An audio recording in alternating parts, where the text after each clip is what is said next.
What up guys, Alchemist here, and I got something nice for you. So I gave y'all the infinite super build for Void this season since we got Void in the artifact.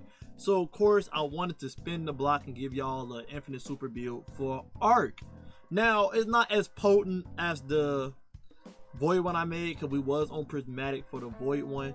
Sadly we can't do this infinite super on Prismatic because we got that trash stinking. I'm gonna relax. I'm finna crash out. Super and Prismatic that Bungie need to buff up because it's just god awful now. So we're on Arc and we are using Raiju's Harness. If you don't know what Raiju's Harness does, it said activating Gathering Storm calls down lightning on all nearby targets, jolting them while also amplifying allies. Defeating Arc debuff targets grant a small amount of Gathering Storm energy. So in order to get the super energy from Gathering Storm with Raiju's Harness, it can go up to 50%, just like the other super game exotics. It go up to 50%, but it's only going based off of the lightning jolts that strike down with Gathering Storm.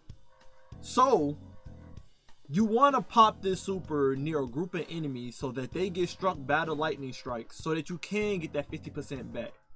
I think it also counts for the lightning strikes of where you throw the staff at. I'm not 100% sure. It seems like it works more potent when you pop the super near a group of ads, so the lightnings that strike from when you call down Gathering Storm, when you proc your super, it gives your super energy back. So you always want to go within a group of enemies and use this super so you get 50% of it back, which is pretty easy to do with the amplified buff, giving you 15% damage resist, but also giving you that accuracy debuff on the enemy so they miss their shots more often. So rocking Raiju's Harness, and we're going to be utilizing Watchful Eye as our main star of this build.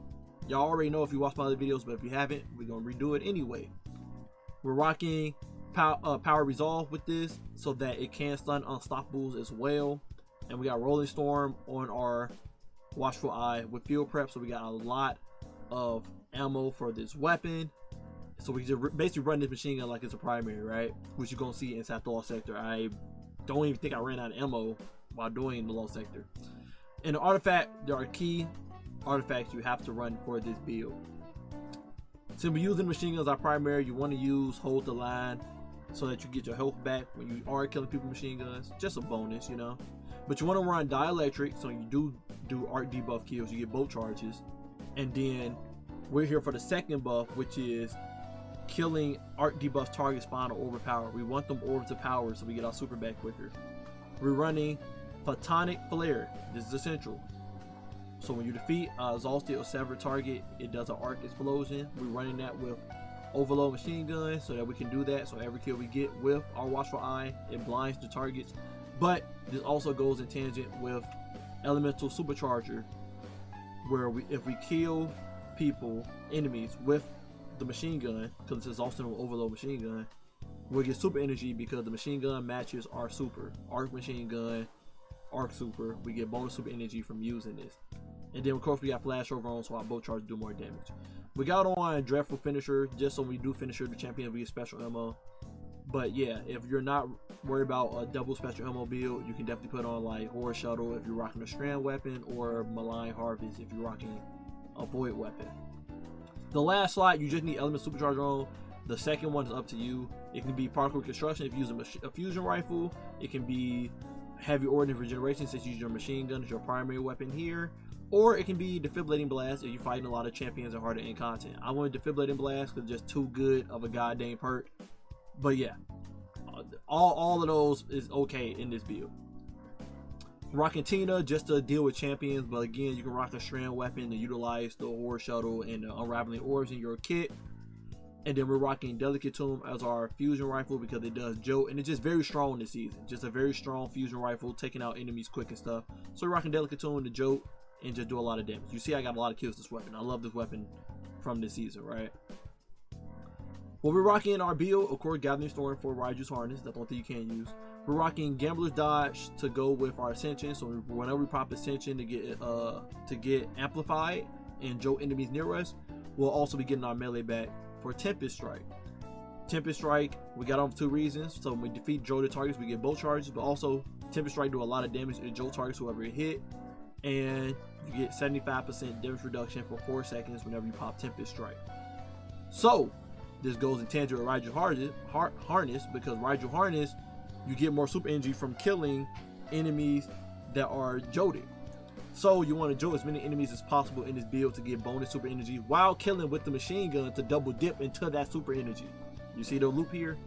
We got post grenades to jolt with our Spark of Shock, and then we're rocking Disorienting Blow for the amplify if we punch an enemy, the extra bonus bolt charges, and blinding targets. Just really good in case you don't pop the Tempest Strike. Rocking Spark of Frequency, so we get amplified, we get bonus bolt charges from all sources, and our melee hits increase our reload speed and stability with Tempest Strike, so we can reload the machine gun and stuff faster.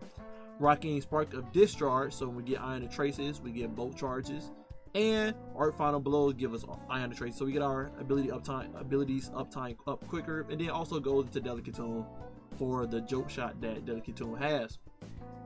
We're rocking Spark of Resistance. I already said we're rocking Spark of Jolt for Spark of Shot for our jolt grenades. We're rocking Spark of Resistance for that extra damage reduction when we're surrounded by enemies, which we will be doing purposely for the Gathering Storm of Raiju's Harness with the Lightning Storm strikes. And then we're rocking Spark of Ion. So when we defeat jolted targets or defeat targets with bolt charges, we get Ion Traces. We dip into Ion Traces to give bolt charges.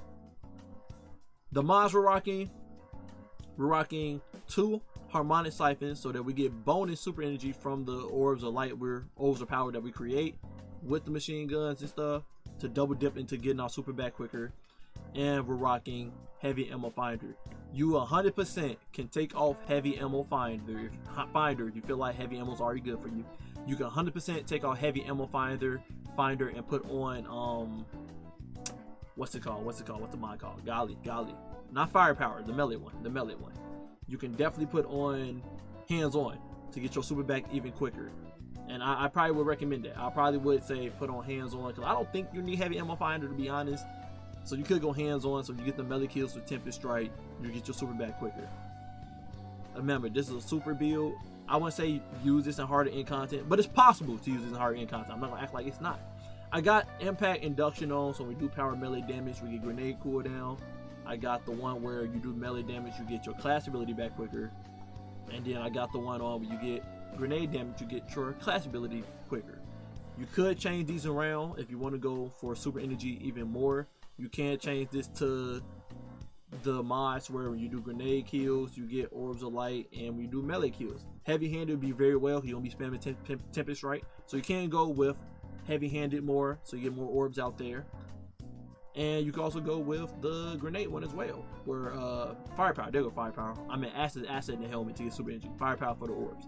You also go Firepower if you spam your grenade to get orbs of power. So you can rock those as well to get more orbs after to get energy back. Chest piece, we're rocking our resist mods, and then we're rocking reserve mod to just double dip into having more ammo for our machine gun, so you really run out of ammo. Again, field prep and harmonic reserve really give you a lot of ammo for your machine gun, so you're probably not going to be struggling with heavy ammo. So you can take off heavy ammo finder, depending on what activity you're in, how long it lasts. Lead piece, we're rocking 1 arc weapon surge, recuperation better already for survivability, and then in our lead piece we're rocking font restoration and a Reaper mod. I do not recommend a Reaper mod. I don't know why I got this on. I'm gonna be honest with you guys. It's not supposed to be a Reaper mod.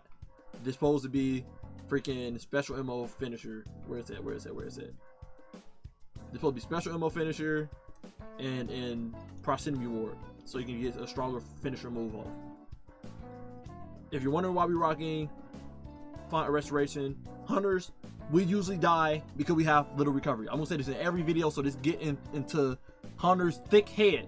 We usually die because of lack of recovery, and I know it sucks because Bungie set the game up where we have to spec into mobility for our class ability, because our class ability is our whole class identity. So we gotta spec into mobility, and then we also gotta spec into resilience for the extra damage reduction to survive in PvE. So because of us specking so much into mobility and resilience, we usually have low recovery, which literally leads to our death unless we're rocking Envious on our builds and Devour, right? Or something along them lines, right? So I'm rocking font and restoration, gets that plus 30 recovery for this build, so we can live easier. So we do run away, we get our health back quicker. We're rocking 70 recovery on this build already, so this will get us at 100. So technically we have 100 recovery for this build, 100 resilience for this build, and when you amplify it, you get plus 50 mobility. So we got, and you're all gonna be amplified with this build, so you got 100 mobility as well. So you got triple 100. You got 100 mobility, 100 resilience, 100 recovery. You should be great with this build when it comes to survivability.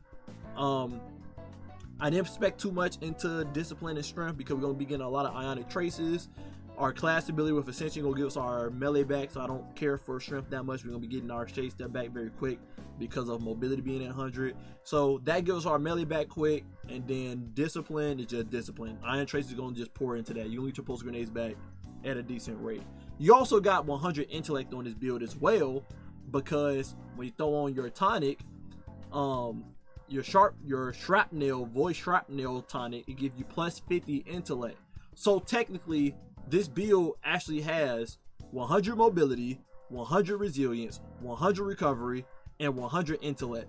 And then again, shade step gives us our, essentially gonna give us our melee back immediately whenever we want it. So you might as well say 100 strength as well. The only thing in this build that you don't have uptime on completely is discipline, but the ionic trace is gonna help you get that back quick. So you're full blown beefy in this build on every stat, basically being 100. So go crazy. Don't forget that tonic. It helps you get your super back very quick. Hope you guys enjoyed this build. Love you guys. Appreciate you guys as always. And until next time, stay up.